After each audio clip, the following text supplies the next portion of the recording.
If you'd like to make your NFL games a little more interesting, you've come to the right place. It's the Even Money Podcast with Ross Tucker and Steve Fezzik. Yeah, Vegas, baby, Vegas. It is the Even Money Podcast, and of course is presented by DraftKings Sportsbook. I am a little bit under the weather. It's really just my voice, so I'll be a little bit more reserved than usual. However, very excited about the Super Bowl. Steve and I broke even. I think this might be my third straight week breaking even for the week. I really think maybe Jack, our producer, can check on this. I think every playoff weekend I broke even. Not sure about Steve. We'll get into that momentarily. I am Ross Tucker. Most of you know that. Former NFL offensive lineman, 5 teams, 7 years. And you can check me out on social media at Ross Tucker NFL. I'm kind of on all of them: Twitter, Instagram, Facebook, even TikTok. Ross Tucker Pod is where we post the clips of the best shows, the best clips of each of the shows. Ross Tucker Football Podcast, where my voice was really bad, by the way, this morning, as well as Fantasy Feast, which more of you should listen to because Joe Dolan's awesome, and he references the lines and prop bets and stuff like that a lot. College Draft Podcast, which is very helpful for betting on the NFL draft and betting on college football. So you can see the highlight clips of all of those if you follow Ross Tucker Pod, Twitter, Instagram, Facebook, or if you just go to our YouTube, youtube.com/Ross Tucker NFL, where more and more people go to actually watch this show. They like to see Steve's facial expressions when he's making a snide comment. Steve, of course, is the one and only Steve Fezzik at Fezzik Sports, and only at Fezzik Sports or at pregame.com. Steve does not have his own website. Steve, Championship Sunday was interesting. I'm annoyed because I think we had the right bets, and Purdy getting hurt just killed our Niners teaser.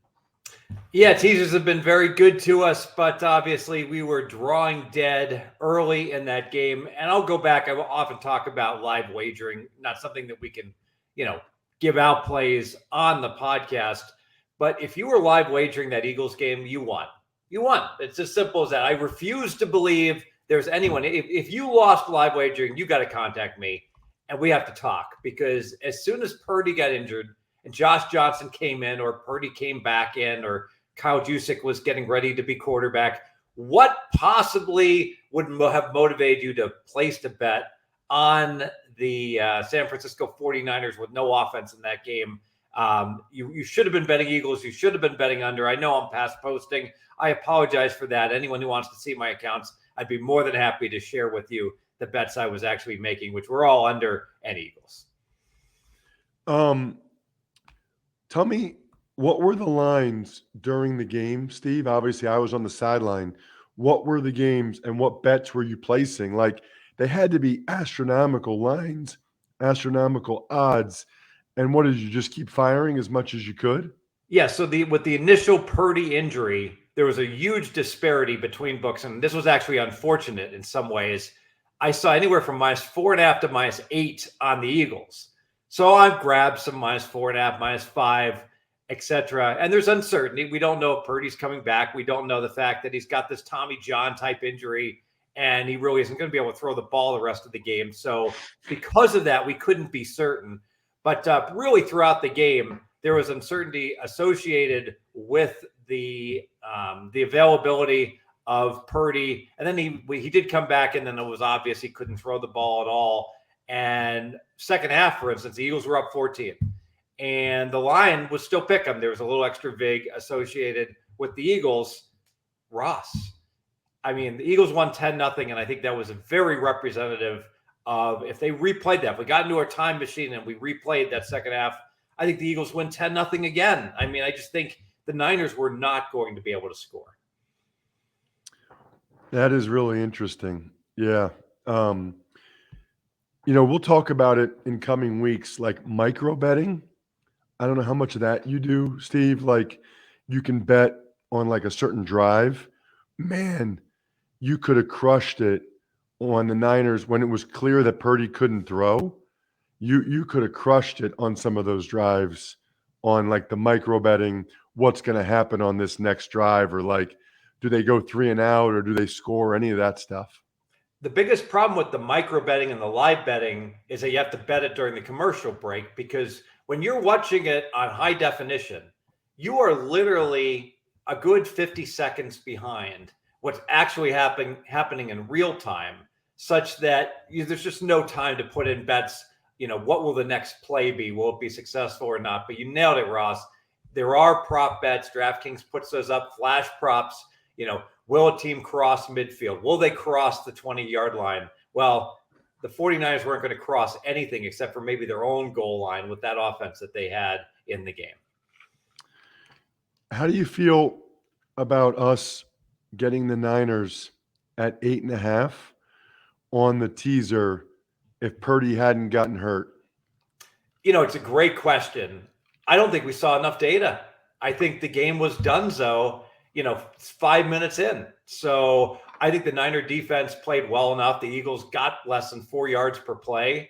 Some will say, well, they knew they didn't have to do anything. As long as they didn't turn it over, they were going to win. And there's some merit to that. But I think the Niners hung in the game. And it's really hard to win when with your fourth string quarterback. It's even harder to win with no quarterback. I was okay with it. I mean, I'm not going to endorse it more after my team gets blasted, but we just didn't get to see the Niners. We saw a completely different team. So here's what we're going to do today. We'll go over all of our bets for last week like we normally do. For the Super Bowl, we're going to look at the line and the total. We won't place our official bets unless Steve wants to, but we'll give you what we're thinking there. And then next week is when we dive into a lot of the props that Steve typically does very, very well on as it relates to the Super Bowl. Certain props that Steve hits every year. So we'll get to those. That's more next week's conversation. And we'll get to some of your email questions as well, which I know you guys really enjoy. So, by the way, for the week, we both were even. We both bet 4 units, and we were totally even. So for the year, I am still up 40 units. You are up 8 units. We were 1-1 on our best bets. So for the year, we are 24-18 on our best bets, which is a 57% strike rate. Probably a week or two after the season, we'll have grades come on. Our Australian grading sensation, who has all of the information on how we do against the line, how we do picking winners, favorites, dogs, pick 'em, teasers, home, road. He's got it all. He posts it, by the way, at patreon.com/RTmedia. For those of you that become a Tuckheads member, he posts on the Even Money thread of our private Slack channel. So I know a lot of people like to see the data in black and white rather than writing stuff down, especially next week when Steve drops all the prop bets. Patreon.com/RTmedia. So we had the teaser, Steve, and we took the Niners up to 8.5, the Chiefs up to 8. Obviously, the Chiefs was a great call. They won outright. And the Niners, we already talked about that portion of it, which was unfortunate. That Chiefs line movement, Steve, I don't know that since we've been doing this, I can ever remember that, where it swung that much back and forth. Yeah, so the Chiefs started out at -3, flurry of Bengal money. By the way, Ross, I don't know if you picked up on this, but we talked about in the podcast. I talked about how I missed the Bengals +3 bet at open because I got the message back. Oh, the line's 2.5 now, and I never do this. And I bought the half point up to 3.5. So I actually stole a big wager because I said I'm not going to let the Bengals land on 3 here and me lose my bet. So that was fortunate for me. But all the money on the Bengals. Bengals went all the way up to -2, and that was a bridge too far. That was at the point that the practice reports are like, Mahomes looks pretty good. He looks all right. This high ankle sprain stuff is not applying. He's able to move around, and then we saw it swing all the way back. All the money on the Chiefs from midweek on. Chiefs wind up closing -2, the 2-point favorite. I got to tell you, if they replay the game, I think you could make a case it should have been pick'em. It could have gone either way, all the way down to the final drive where, the Bengals, are there 6 refs on the field, Ross? More than that. Are there 7? So let's say there are 7. So the Bengals kind of had to play 11 against 18, it turned out, because seemingly every close call, I don't think any of them were wrong, but it was like there was 4 coin flip calls on, was it intentional grounding? Was there a holding call on the punt return, et cetera? And they just all went against the Bengals. And ultimately, that was too much to overcome. Kudos to Mahomes and company. And I do think the final roughing the passer was the correct call on the final drive. But the Chiefs wind up victorious, but it could have gone either way. I think pick'em was the right line on the game. We did have a best bet on that game, an additional one, and it was the Chiefs team total under 23.5. How about that, Steve? 2 units under 23.5. They got to 23 with the game-winning field goal. We talk about it all the time. The number matters. That half a point matters. When it was 20-13 in 2020, I was pretty nervous. But if you would have told me Mahomes would play that well, there's no way I would have taken the under 23.5. I was not expecting him to play that well, but it hit for us anyway. Yeah, we got lucky. Mahomes was healthier than we expected. And the bottom line is, I think we won because all of his targets got injured. So he didn't have anybody to go to. Kelsey was ineffective fourth quarter. Juju was out. 2 other wide receivers were out, Hardman.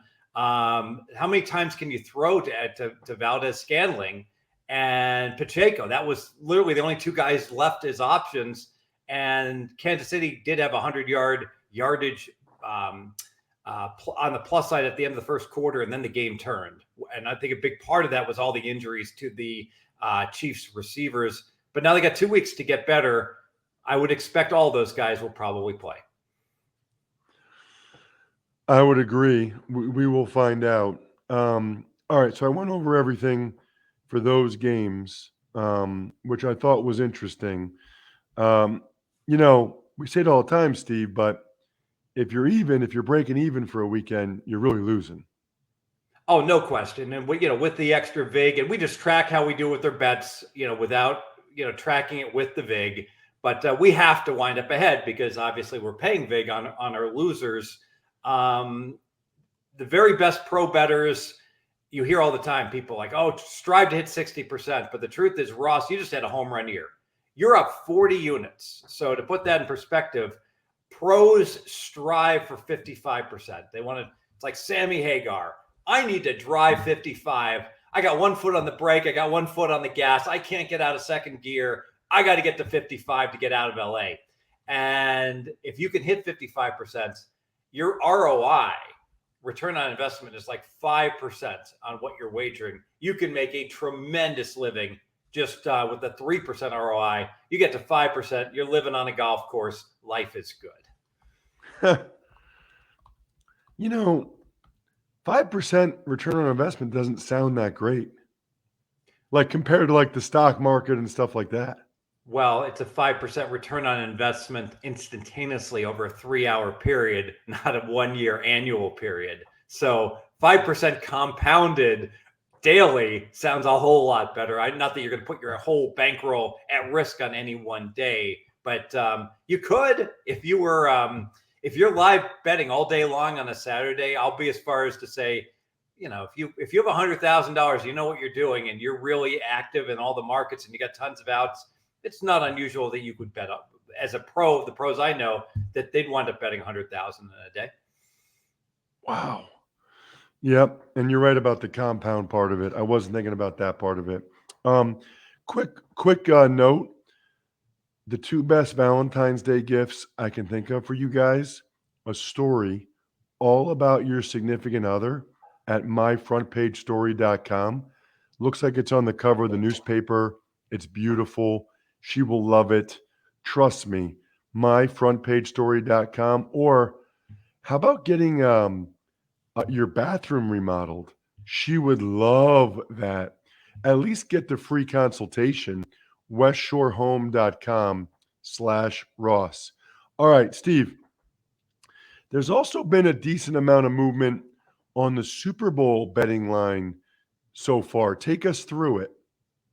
So I'm ready to rock on the openers. It is early Sunday, and a few books start to put their number up. And frankly, the market is not sure who should be favored. I mean, Kansas City's been better than Philly, power rating wise, for most of the year by a little bit. So Kansas City opens -1 at a couple of books. And immediately the pros are like, oh, too many injuries for Kansas City. It's not just Mahomes, all these receivers going out. I'm going to bet the Eagles. So they take the Eagles +1. And then one very prominent book here in Vegas opens up Kansas City -2.5. And there's a feeding frenzy.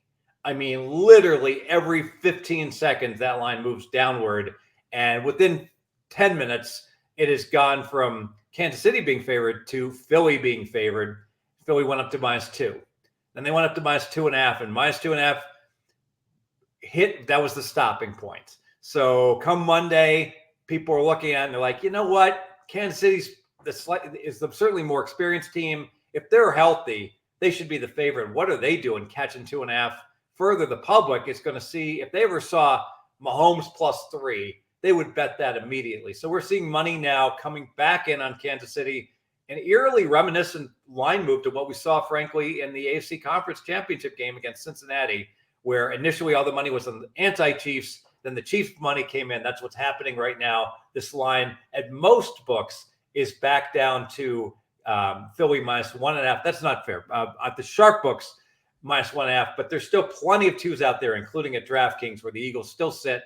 Eagles -2. And now this makes sense. DraftKings has more customers on the East Coast. There's going to be a regional bias. DK is going to get more Eagles bettors because of where most of their states they operate are in. So it would not surprise me that DK will have a higher number on the Eagles versus the overlying Vegas market. The total for the game is 49.5. Steve, do you have? We'll make official bets next week if we have any. Have you put any bets in yet? Do you have any strong feelings on it? I personally never like any lines that are less than 3 points. I don't like betting on games where the line is less than 3 points either way. Unless I can tease it. Well, you love dogs, and you love when the game gets decided by 3 and you're catching your 3.5. You know what? You got your Bengals +3.5. You're fat. You got your Bengals +2. You know what that's called? That's called gambling. That's called randomness. That's called, like the Price is Right game, Plinko, where the puck does it land in Cincy by 3 or Kansas City by 3 or Kansas City by 7 or Cincy by 7. You get the idea. So I agree that those games are oftentimes harder unless you're teasing them up to +8. And by the way, let me emphasize, do not play a Super Bowl teaser. I've already seen some talking heads. Here's my Super Bowl teaser. When you play a teaser and you're teasing a total in the NFL, you will not win. I'm not going to go through all the math gyrations. You just are so much up against it. It is not the right thing to do. Regarding the total, I'm frustrated. I'm trying to play under 51 at a prominent book here in Vegas. I submit my bet under 51. I'm like, Kansas City injuries. That's just a bridge too far to go. The key number 51. Message comes back. Line is moved. It's down to 50. I'm like, I'm all aggravated. And this is very similar to the movie Wall Street, where Gordon Gekko gets screwed on a stock trade. And then he's listening to the nightly news and he finds out like one of his rivals beat him to the punch on buying a stock. And it's like, here's my friend Brad Powers tweeting, got 3 dimes under 51 against Circa. Ha ha! Here's my ticket. And Brad is a college football expert. I am the NFL expert. He gets my NFL information. I get his college information. And here he beats me to the NFL bet. I was like Gecko slamming down like my glass vase. I was so mad about it. That is funny. So you don't really have any Super Bowl bets so far? I do not, other than I actually grabbed the Eagles plus 1.5 when it was initially put up. I tried to get 2.5. I missed on that. And I took back Kansas City plus 2.5. So that doesn't do anyone any good. I played for the middle. I think the game right now, should be very close to pick. So if I had to play a game, because the Eagles are still favored, I would look to the Chiefs plus 2. You know what I struggle with? I think it's going to be a great game. I think it's going to be a close game. When that's the case, I have a real tough time going against Mahomes. You know what I mean? Like, we've just seen him get it done in that situation so many times, whereas, Hurts just hasn't been in that situation that many times, The experience card is really huge, and I think that's a plus. One thing I think I'm the only one that thinks about this, and maybe I'm just completely wrong. I like the fact that Kansas City had a little dress rehearsal for this game. Week 18, they flew out to Vegas. We're a desert city in the winter. I know the game's indoors, but we're very low humidity, and they crushed our Raiders. And now they get to fly out to Arizona, another desert city. I know there's all the pomp and circumstance and distractions, but humidity-wise, indoor game, it's very comparable. It's a very comparable road trip. And I certainly think that, if anything, that's a positive that Kansas City gets to basically duplicate that trip they took out here to Vegas in January. All right, let's get to an email question or two, Steve. I know this is something that our listeners love, being able to pick your brain. We'll do a lot more of it this offseason. Ever wanted to ask a professional sports bettor a question? It's time to Ask Steve. So the email address is ross@rosstucker.com. Make sure that you put even money in the subject line so that I know it's a question for the Even Money podcast. And also take advantage of one of our sponsors at the sponsors page at rosstucker.com so that your email question goes to the top of the list. Jack, why don't you read this one, actually? You have it, the first one. Can you read that, Jack? Yeah. Save me my voice a little bit. I would be glad to do so. All right. The first question that we have here is from Toby in San Antonio. He says, Ross, hey, bud, just a quick question. I understand why coaches defer after having won the coin toss. It is so they can possibly score before halftime. Then get the ball to start the third quarter and score again. I guess the data suggests this is the smart move. However, there is another argument. Football is an alternating possession game, not make it, take it. Assuming no defensive or special team touchdowns or onside kicks, which gives offense back-to-back possessions, there are only 2 possibilities for a total number of offense possessions for each team at the end of the game. 1, both teams will have the same number of possessions. 2, one team will have 1 extra offensive possession. The team that gets the ball first will be the team that has a chance. The team that gets the ball first will be a team that has a chance to have an extra possession. This could be the difference in a close game. How often is an NFL game tied in number of possessions, and how often does one team have the extra possession? What do you think? So, Steve, I want you to chime in on this. I just want to say, I did an Air Force game against New Mexico this year, and New Mexico takes the ball every time they win the coin toss. And they did a 10-year study of when they got the ball first versus when they got the ball to start the third quarter. And over those 10 years, on average, they had more possessions when they got the ball first. So that's why they take the ball first. Curious to get your thoughts on it. Okay. As far as the number of possessions, it's an even sum game in that if you have the ball first to start the first half, you're favored by a half in terms of how many possessions you expect to have versus your opponent. But your opponent's favored by a half in the second half in terms of how many possessions they will have. For example, you might have 4 in the first half, and I'm going to have 4 or 5 if I start with the ball. So there's really no advantage when it comes to that. there is the nice advantage of the 2-for-0, where you could get the last possession of the first half and then the first possession of the second half. Where the edge is, I believe strongly, is that the first series, the offense is up against the defense. The defense is completely rested. And anyone who watches football knows that's the most difficult possession oftentimes for a team to score. And that's why you see third quarter totals are higher than first quarter totals, not by a lot, but by a little. And part of this is the offense can make adjustments at halftime. Defense is a little more tired. Belichick picked up on this. Belichick was the first team to always defer, always take the ball to start the third quarter. Subsequently, a lot of teams didn't really know the reasons why. They just copied Belichick because he's smarter than you and I and everyone else in the league. And pretty much everyone is deferring, except for rare exceptions in the NFL, which do occur. Bengals went and took the ball several times this year. But in college, there's teams like New Mexico still that do take the ball. And I certainly think there's specifics and nuances of the college game that there could be exceptions to the rule, that it does indeed make sense for some select college teams to go ahead and take the ball to start the game.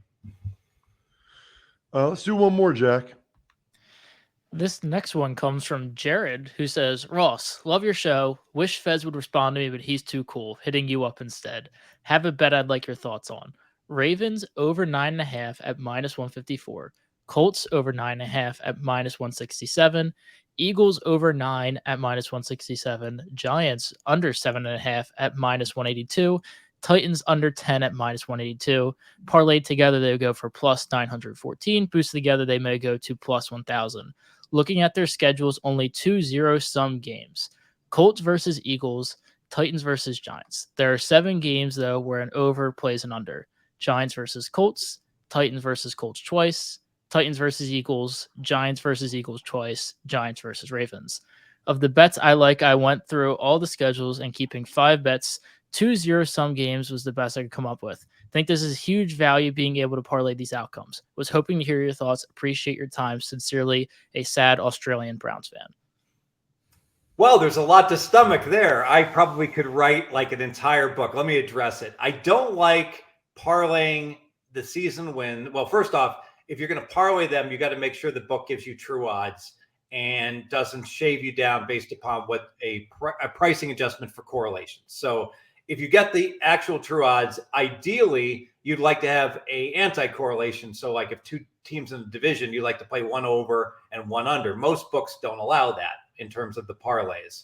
I do think that you're going to do better shopping each and every bet instead of trying to put them into a parlay, because you're going to get the better number at different books. And we take the best number available at each and every book. So when you're playing all these different teams, I would stick to straight bets, and I would be an avid shopper across the board.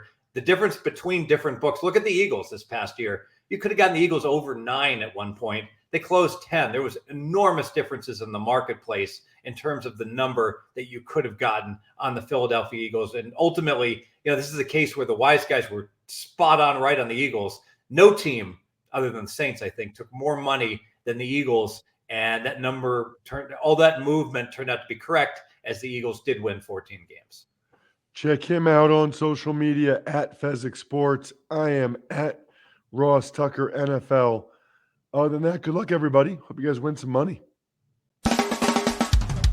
Thanks for listening to the Even Money Podcast. Make sure to also subscribe to the Ross Tucker Football Podcast, The Fantasy Feast, Business of Sports, and the College Draft. All availavailable at Apple Podcasts, rosstucker.com, or wherever podcasts can be found.